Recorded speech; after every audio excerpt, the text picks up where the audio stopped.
दिल्ली के दंगे में जाने गई, लोग अपने घर छोड़कर मजबूर हुए किसी और दूसरे घर में जाने के लिए, तो वहीं इबादत गाहें भी नहीं बख्शी गईं। जैसा कि यहाँ के लोग बताते हैं कि दिल्ली पुलिस ने खुद मस्जिद में घुसी और दिल्ली पुलिस ही ने मस्जिद में आग लगाई है।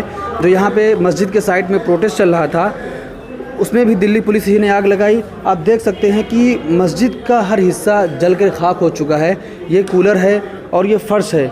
हम जिस फर्श पे खड़े हैं देख सकते हैं यहाँ मार्बल लगा हुआ था, यहाँ सब कुछ लगा था, सब कुछ जल चुका है। ऊपर देखिए शायद कि एसी लगी हुई थी इस मस्जिद में, तो एसी का सामान रखा हुआ, बहुत सारे सामान यहाँ पे रखे हुए हैं, सब एकदम जलकर ख़त्म हो चुके हैं। तो विंडो देख सकते हैं, विंडो जो लोहे की थी जलकर और गिर चुकी है, पूरा टहक चुकी है। और मस्जिद देखिए अंदरूनी हिस्सा सिर्फ राख ही राख है, चल भी नहीं सकता कोई अगर पैदल चलना चाहे तो। और कांच पूरा फूट चुका है, अंदर का पूरा हिस्सा एकदम ख़त्म हो चुका है समझ लीजिए, क्योंकि इस दंगे में 4 और 5 मस्जिदों में आग लगाई गई, उनमें तोड़फोड़ की गई। तो आप देख सकते हैं कि अंदर का हिस्सा है।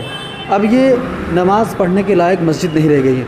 दंगाइयों ने लोगों को गोलियां मारी, लोगों के घरों में आग लगाई, दुकानों में आग लगाई, यहाँ तक कि मस्जिद को भी नहीं छोड़ा। जो कहते हैं कि ये अमन व शांति की जगह होती है, लेकिन इसको भी नहीं छोड़ा और मस्जिद में घुस गए। घुसने के बाद पूरी मस्जिद में आगजनी की। इमाम साहब जो यहाँ के थे उनके साथ मारपीट हुई, मौज़िन जो थे यहाँ के उनको मारा गया, और कुछ स्टूडेंट थे जो यहाँ पढ़ाई करते थे बैठकर, उनको भी मारा गया। देख सकते हैं मस्जिद किसी लायक भी नहीं छोड़ी गई है। बहुत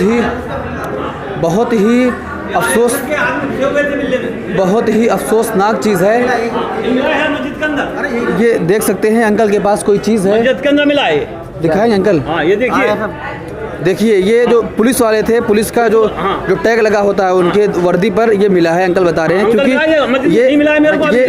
ये सबूत है कि पुलिस ही वाले यहाँ घुसकर आग लगाए मस्जिद में। तो अंकल बताना चाहते हैं कि ये दंगाई घुसे थे इसमें या पुलिस वाले? नहीं, यहाँ तो हमारी मगरिब का अजान हो रही थी और पुलिस वालों ने गोली चलाना शुरू करी है, और ये सब काम पुलिस ने कराए। मतलब आप लोग मस्जिद में थे? हाँ मस्जिद में थे। हमारे जो है मौज़िन, इमाम और हमारे हाजी साहब को चोट लगी, वो अस्पताल में है, और हमारे 5 लड़कियों को गोली मारी है पुलिस ने, अब बिल्कुल सामने खड़े हो गए। हाँ, जिनका मर्डर हुआ सीधा। हाँ, तो आप देख सकते हैं कि जो पुलिस का काम होता है लोगों की रक्षा करना, लोगों की जानें बचाना, वही पुलिस मस्जिद में घुस जा रही है। अजान हो गई है मगरिब की, लोग मस्जिद में आए नमाज़ पढ़ने के लिए, उन पर गोलियां चलाई जा रही हैं, और ये पक्का सबूत है कि पुलिस ही वाले मस्जिद में घुसे हैं, वही आग लगाए हैं जी। और आप यहीं भी मगरिब के वक्त थे? जी मैं यहीं था। हमारा नाले पल्ली पर हमारा घर है, हम सारे मस्जिद में नमाज पढ़ने के लिए यहीं आते हैं। तो कैसे भागे फिर उस वक्त जब गोली चली? जब गोली चली तो हम निकल के भागे, जब आग लगा दी उन्होंने।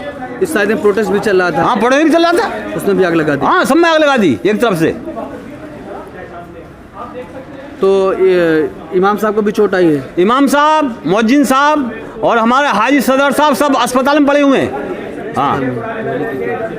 कितनी गोलियां चलाई थी, कितने लोगों को गोली लगी? हमारे यहाँ 6 आदमियों को गोली गया, 6 का मर्डर हो गया है। 6 का मर्डर हो गया? 6 का मर्डर हो, 6 का सब खत्म हो गए। 6 के 6 आज लड़के मारे गए मस्जिद में अंदर। तो आप कल्पना कर सकते हैं कि अब ये मदद किससे मांगते हैं? वही पुलिस जो मदद के लिए खड़ी होती है, जो कहती है हम शांति फैलाना चाहते हैं, वही पुलिस गोली चला रही है। नमाज का वक्त है, अजान हो गई, ये लोग मस्जिद में नमाज पढ़ने के लिए आ रहे हैं और उन्हीं पर गोली चला दी जा रही है। तो अब ये किसके पास फ़ोन करे या किससे मदद मांगे? सिर्फ जो भाग सका वो भाग गया, वो बच गया, लेकिन जो यहाँ फंस गए उनको डायरेक्ट शूट कर दिया गया और यहीं के यहीं मर गए, उनको अस्पताल भी नहीं ले जा सका। और जो यहाँ के इमाम साहब, मौज़िन साहब हैं, जैसे कि अंकल ने बताया कि हाजी साहब हैं, उनको भी गोली लगी, वो लोग अभी भी हॉस्पिटल में मौजूद है। तो 5-6 मस्जिदें हैं जहाँ सब जगह यही हाल हुआ है। अच्छा, इस एरिया में मस्जिदें? एक मस्जिद एरी, एक परे गली में है 20 फुट पे, वहाँ भी है, और एक टायर मार्केट में है, एक गोकलपुरी में है, और शिव विहार में है। 5-6 मस्जिद है, और एक क्या नाम है आपको, अशोक विहार, वहाँ का तोड़ के। कोई ऐसी मंदिर वगैरह है जिसमें? नहीं, आप एक काम कीजिए, 1 मिनट भाई, आप मुस्ताबाद के अंदर जाइए, जितने भी मंदिर है सब सेफ हैं, अंदर किसी हिंदू भाई को हमारे वहाँ किसी को चोट लगी है। तो जो दंगाई यहाँ पर आए थे, तो दंगाई भी आए होंगे, किसी पुलिस ही आई थी? ऐसा है, सब मिक्स हैं, दंगाई भी हैं, और सबसे ज़्यादा तो RSS वाले लोग थे जिन्होंने यहाँ के लोग थे या कि बाहर के लोग? यहाँ के भी थे और बाहर के भी थे। बाहर के भी? जी, बाहर को बुलाया गया था यहाँ। देखिए एक बड़ी चीज़ है, एक बात सुनो, कभी मुसलमान हमेशा याद रखना इस बात के लिए, मुसलमान कभी किसी के दरवाजे पे लड़ना नहीं जाता है और हमेशा भाईचारे का ही संदेश देता है। आज भी हमारे सामने इतना बड़ा हादसा हुआ, फिर भी हम हिंदू मुस्लिम सिख ईसाई सब भाई हैं आपस में।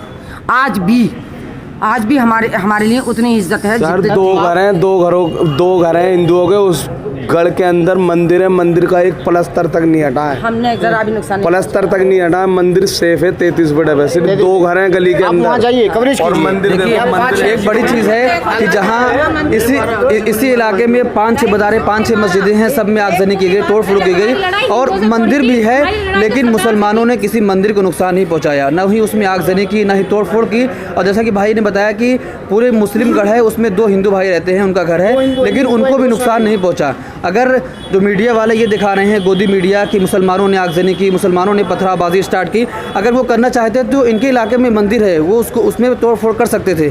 आप देख सकते हैं कि ये मस्जिद का इलाका है और किस तरह से यहाँ आगजनी की गई है, बहुत ही भयानक चीज़ है ये। और लोग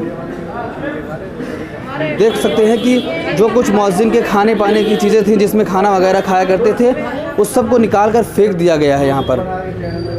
सर टीवी पे ना एक भी जितनी भी मीडिया है कोई मस्जिद नहीं दिखा रही, सिर्फ 2 स्कूल दिखा रही है यहाँ के सिर्फ 2 स्कूल और शिव विहार का थोड़ा दिखा रहे हैं, कि जो मुसलमान है वो तो निकल चुके हैं वहाँ। अब जो एक आध हिंदू के घर में किसी के आग लगे हिंदू भाई के, तो वो खड़ा होकर अपना बयान देता था जी मेरे घर में आग लग गई। जब मुसलमान वहाँ से निकल गए तो उनसे पूछेगा, पूछने वाला कौन है? अभी तक मीडिया ने एक भी वो नहीं दिखाया है। मुस्तवाद में जो बुरा हाल हुआ, मुस्तवाद का किसी ने दिखाया, कोई चीज मीडिया ने। 1000 आदमी जो शरणार्थी समझ लीजिए, अब जो मुस्तवाद के अंदर शरण ले रखे जिन्होंने, जिनके पास कपड़े तक के नहीं है, वो बेचारे पूरी तरह से उधर से भाग के आए इधर से, बिहार से भाग के आए हुए हैं, मुस्तवाद में शरण ले रखे है, अस्पताल में, अल हिंद हॉस्पिटल में, दूसरी तीसरी मंजिल पे बसे हुए हैं, कुछ मदरसों में बसा रखे हैं, इतने खौफ में जी रहे हैं वो लोग। आप गोकलपुरी जाइए, टायर मार्केट में जाइए, वहाँ 2 मस्जिदों में इन्होंने आगजनी की है, अशोकनगर की है, इन्होंने सब जगह इन्होंने मस्जिदों में हमला किया है, मगर कोई मंदिर किसी को नुकसान नहीं हुआ है और ना ही किसी हिंदू भाई को जो मुसलमान एरिया में रहता है किसी को दिक्कत नहीं हुई है वहाँ। तो आप देख सकते हैं कि ये अल्लाह का घर है, भगवान मुसलमान अल्लाह कहता है और हिंदू भगवान कहते हैं, तो उसी का घर है, यहाँ इबादत करते हैं मुसलमान आकर। उनके भी इस जगह को नहीं छोड़ा गया, यहाँ भी आगजनी की गई, यहाँ के इमाम साहब को मारा गया। और जैसा कि भाई बता रहे हैं कि इस इलाके में कई मस्जिदें हैं, कम से कम 4-5-6 मस्जिदें हैं, सब में आगजनी की गई, यही हालत है। लेकिन मुसलमान भाइयों ने ये रिजेक्ट नहीं किया कि हमारी मस्जिद को जलाया जा रहा है तो हम जाकर किसी मंदिर में तोड़फोड़ करें या किसी हिंदू भाई के घर में जाकर आग लगाएं। गोदी मीडिया सिर्फ ये चला रही है कि मुसलमान ने पत्थरबाजी स्टार्ट की, तो मुसलमानों की वजह से भड़काऊ भाषण हुआ, और जो तक कपिल मिश्रा अभी तक भड़काऊ भाषण दे रहा है उसको उस पर अभी तक FIR तक नहीं हुई।